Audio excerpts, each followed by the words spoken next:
Ahora vamos a ir a un sector puntualmente. Vamos a hablar con Ariel Aguilar, que es dirigente gremial, dirigente de la Cámara de la Industria de la Manufactura del Cuero de la República Argentina. Así que, Ariel Aguilar, gracias por atendernos. Buen día. Hola, muy buenos días. Muchísimas gracias por llamar. No, estábamos viendo algunos números, ¿no? Habíamos tenido una visión un poco más macro a partir de hablar con algunos economistas ligados a las industrias pymes del conurbano bonaerense, ¿no? Y ayer veíamos con preocupación que los números que arroja la marroquinería son altamente preocupantes, teniendo en cuenta que uno se acuerda que hace un tiempo, cuando había devaluación, por ejemplo, la vedette de la gente que visitaba nuestro país era concurrir a las marroquinerías y las fábricas de elementos de cuero que nos distinguían en el mundo. Y ahora leemos que hay importación también de esos productos sin control. Sí, es una tendencia que se viene sosteniendo en el tiempo y como parte de un proyecto político que plantea, que entre otras cosas planteó, acá siempre hay que hablar y todo el tiempo de que esta es una cuestión definitivamente política, porque no tiene que ver con, sí, ahora vamos a hablar de la parte de manufacturas de cuero, pero esto pasa con el textil, con un 100% arriba las importaciones de prendas terminadas, hablamos en los últimos 2 años, estamos hablando del calzado con un 55% más de unidades importadas en los últimos 2 años respecto al 2015, en el metalúrgico, es parte de un proyecto político. Entonces, claro, que vos por ahí te encontrás con que, porque además el número de importaciones de marroquinería de que vos nombrabas recién, que da los primeros 6 meses de este año contra los 6 meses anteriores, casi un 50%, ahí hay de todo, ¿no? Hay desde billeteras, carteras, cinturones, carteras de cuero, carteras de vinílico, pero si tomáramos solo las de cuero, la posición solamente de cuero subieron más de un 100%. Las importaciones en el país del cuero, en el país de las vacas. Es casi un despropósito pensarlo desde ese lugar, ¿no? Pero claramente continúa esta tendencia importadora, y lo más preocupante es que una de las condiciones de este acuerdo con el Fondo Monetario Internacional es mantener e incluso ampliar esta política de apertura de importaciones en la que estamos metidos desde hace casi 30 meses. Cuando hablamos me imagino que también los golpea a ustedes la caída del consumo, ¿no? Porque el consumo se va restringiendo cada vez más y va quedando subsumido el que puede a elementos de primera necesidad. Me imagino que los productos de cuero y marroquinería no están entre esos productos de primera necesidad, por lo tanto deben tener un golpe importante. Ahora, para darle una idea, nosotros nos están escuchando en más de 20 radios del interior de la provincia de Buenos Aires. ¿Cuántos puestos laborales han perdido ustedes en la industria del cuero y afines en los últimos 6 meses? Mira, nosotros hemos perdido 3.000 puestos de trabajo, pero voy a retomar un poquito de lo que vos hablaste y describiste muy bien y que tiene que ver con el consumo. La pérdida de poder adquisitivo de toda la sociedad, al que más golpea es al sector pyme que vive, o a todos los sectores pymes que viven, que el 80% de las pymes vive del mercado interno. Entonces, claro, todas las políticas que se han tomado hasta acá tuvieron que ver con una disminución del poder adquisitivo de la población. Y ahí sí tenés que sumar el resto de las medidas, como la suba de tarifa, la suba de la prepaga, la suba de los colegios. Cada vez se le resta más poder adquisitivo a la población. Entonces, el principal problema de todos los sectores, por supuesto también de la marroquinería, es el de la caída del consumo. Pero además se suma el tema de las importaciones, porque ese poco mercado que te queda, porque como bien decías, a lo mejor una cartera no es esencial. La gente va a pagar la cuota del colegio o va a comprar alimentos, que además tiene mucho más aumento que el resto de las cosas, antes que comprar una cartera. Entonces, pero además se suma esta suba de importaciones que te fue comiendo el poco mercado que te quedaba. Por eso no es casualidad, no es un error, sino que esta es la consecuencia de los 3.000 puestos de trabajo, porque hay que tener en cuenta algo. La cadena de valor del cuero se compone de las curtiembres, la manufactura de cuero y el calzado. Toda la cadena de valor perdió 7.000 puestos el calzado, 3.000 las curtiembres y 3.000 las manufacturas nosotros. A ver, solo una cadena de valor en 2 años, en 30 meses perdió 13.000 puestos de trabajo. esto es lo que sucede, estas son las consecuencias. No es que de repente, no, te quedaste sin mercado, te subieron las importaciones y está muy difícil de sostener las pymes. Evidentemente nosotros venimos hablando con gente del sector desde hace ya unos días, ¿no?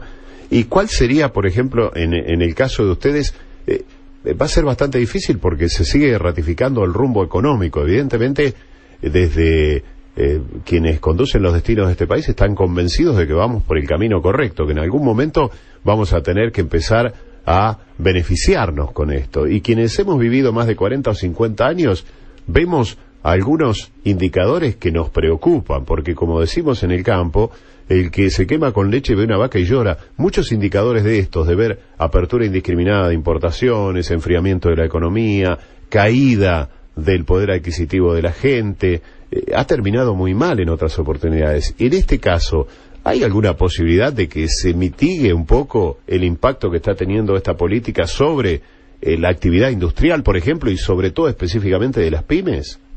No, porque además, y esto es algo muy clásico de este estilo, de este tipo de gobiernos, no solo aquí, sino en el resto de la región, en esto de que lo mejor van a ser 6 meses duros, pero que el próximo año, después de pasar un duro semestre, va a estar mejor. Ya llevaríamos el sexto semestre del sexto semestre. Digo, son gobiernos del futuro. Son gobiernos que te plantean que ahora hay que sufrir esta situación y estos momentos y este achicamiento, pero que viene lo mejor. Ahora, en los hechos reales, lo que te marcan es que se firma un acuerdo con el Fondo Monetario Internacional que exige reducir empleados del Estado, reducir salarios, reducir pensiones, seguir bajando, sacarle los subsidios a la energía y al transporte, que implica que vuelvan a aumentar tarifas y vuelvan a aumentar el transporte. En ese contexto, no es que hayas vivido, a lo mejor, como decía uno que ha vivido 40 o 50 años, no. A ver, dame una sola razón, si yo le saco poder adquisitivo a la sociedad, por la cual yo vaya a creer que esto va a mejorar y vamos a poder sostener las fábricas.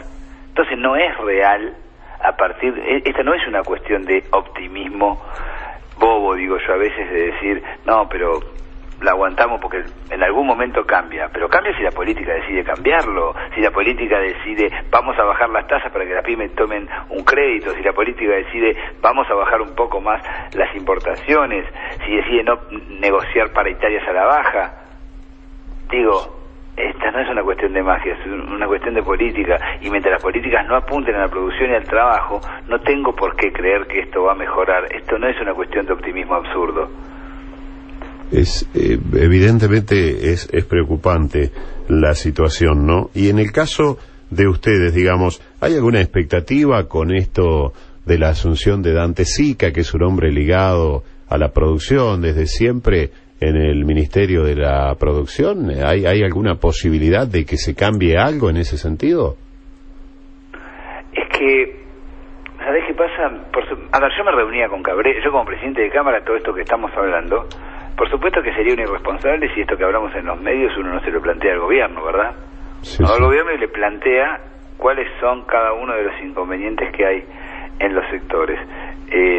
Entonces, cuando yo me juntaba con Cabrera y le planteaba, nos decía, bueno, pero quédense tranquilos porque vamos a sacar medidas para las pymes, medidas que no servían para nada y de maquillaje, como la ley PYME, que sirve muy poco. Y cuando uno habla de SICA, uno puede decir, bueno, viene del sector por ahí industrialista, o no industrialista, o que conoce un poco más la industria porque estuvo ligado al sector automotriz o al sector autopartista, pero esta no es una cuestión de nombres. A ver si vamos a creer que el problema era Aranguren o que el problema era Cabrera. Acá tengo un problema de proyecto político, porque además el gobierno tiene los gobiernos de corte neoliberal tienen una virtud, que es saber hacerle creer a la sociedad que bueno, que lo que falló fue el nombre. Entonces el problema era Aranguren, no era Cabrera. Y a lo mejor yo pongo en un proyecto político como este, no digamos SICA, pero ponga a la Madre Teresa de Calcuta o ponga al mejor ministro de Industria de Alemania. Si el proyecto político no apunta al trabajo, a la producción, a la redistribución del ingreso, poco podría hacer en ese lugar, porque no es una cuestión de nombres. Sí, evidentemente estamos complicados, Ariel, estamos complicados, sí.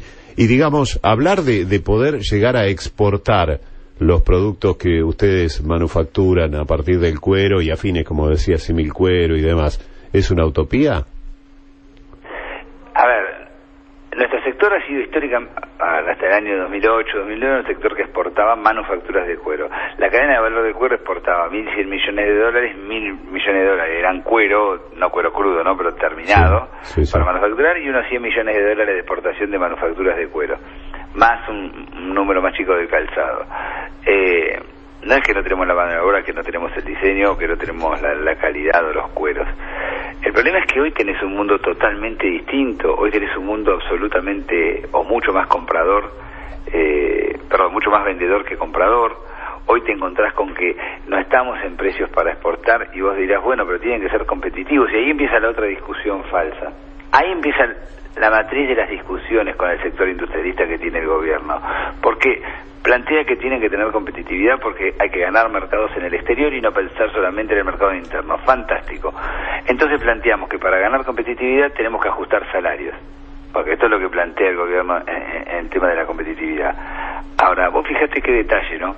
Si hablamos de la parte productiva, vos pedís competitividad con un país como China o como lugares como Bangladesh, donde el salario ronda los 200 o los 250 dólares, contra salarios que yo tengo que pagar en mi fábrica de 1.200 dólares en términos de con las cargas sociales y demás, ¿no? Como tiene que ser. Entonces, por un lado, te plantean competitividad en la parte productiva con salarios de Medio Oriente, que además no quiero vivir en un país que pague esos salarios, no es la sociedad en la que quiero vivir como dirigente empresario. Pero saquemos la parte productiva. La parte productiva puede significar en la mayoría o en muchos de los sectores un 20, un 22, un 25, ponele, de lo que es el costo final de un producto.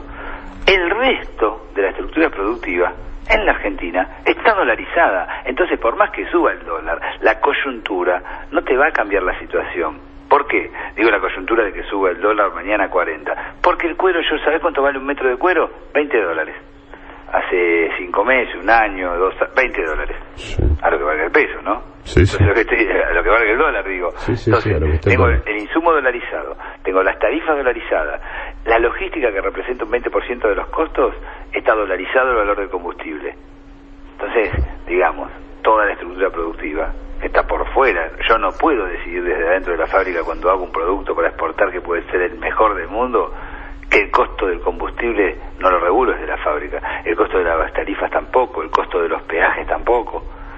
Entonces tenemos una estructura productiva dolarizada, y en el medio nos dicen, bueno, pero con el valor del dólar más alto vas a poder exportar, pero a mí me aumenta todo lo demás, menos el salario, que es lo único que no está dolarizado en la Argentina, con lo cual pierdo mercado interno además, ¿no?